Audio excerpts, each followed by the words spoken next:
खाड़ी देशों में चल रहे टकराव के बीच हर मिसाइल अटैक और धमाके से जुड़ी तस्वीरें एक जैसी होती हैं, लेकिन इसके पीछे एक और युद्ध चल रहा होता है और वो युद्ध है कूटनीति का। खामने के खात्मे के और अब तक कुल 6 दिन बाद आज 7वां दिन है। भारत ने एक बैलेंस्ड डिप्लोमेसी की तस्वीर पेश की है। ये पूरे विश्व को भारत की तरफ से एक काफ़ी अच्छा संदेश भी देता है। लेकिन इसके बाद आगे भारत क्या करेगा और भारत की आगे क्या रणनीति रहेगी, ये आपको समझाते हैं इस रिपोर्ट के जरिए।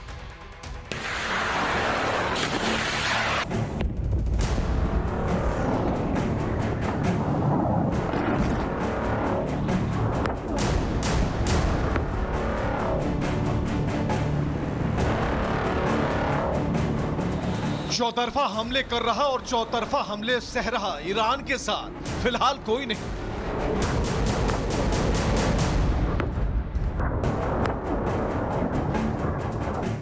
लेकिन इस बीच दिल्ली के ईरान भवन में भारतीय विदेश सचिव का पहुंचना और शोक पुस्तिका पर हस्ताक्षर करना पूरी दुनिया के लिए एक बड़ा संदेश है। संवेदना से कहीं ज्यादा भारत के संतुलित कूटनीति के बड़े संकेत के तौर पर इसे देखा जा रहा है।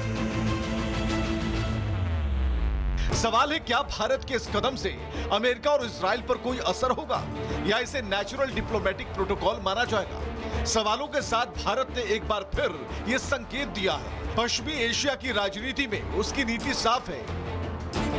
वसुधैव कुटुंबकम की नीति का मतलब सबके साथ, किसी के नहीं खिलाफ। साथ ही ये विपक्ष के उन सवालों का जवाब भी है जिन्हें पिछले 6 दिनों से वो लगातार धार दे रहा था।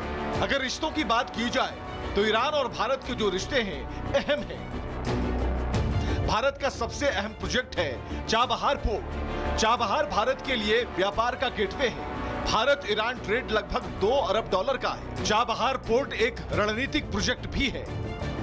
इजराइल और भारत के रिश्तों की बात करें तो इजराइल सबसे बड़ा रक्षा साझेदारों में से एक है। हाईटेक डिफेंस टेक्नोलॉजी का एक बड़ा खरीदार है भारत।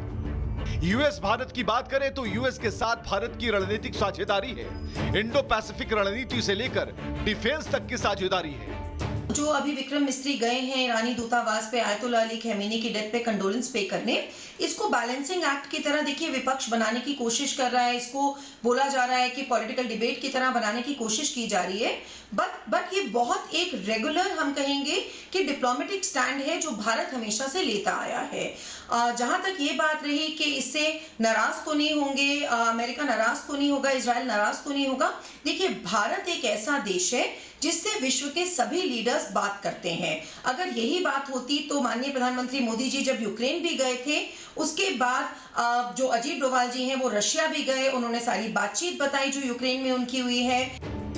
ऐसे में ईरान के प्रति यह संवेदना कूटनीतिक संतुलन का संकेत है। शोक पुस्तिका पर हस्ताक्षर को नेचुरल प्रोटोकॉल मानते हुए जरूरी है।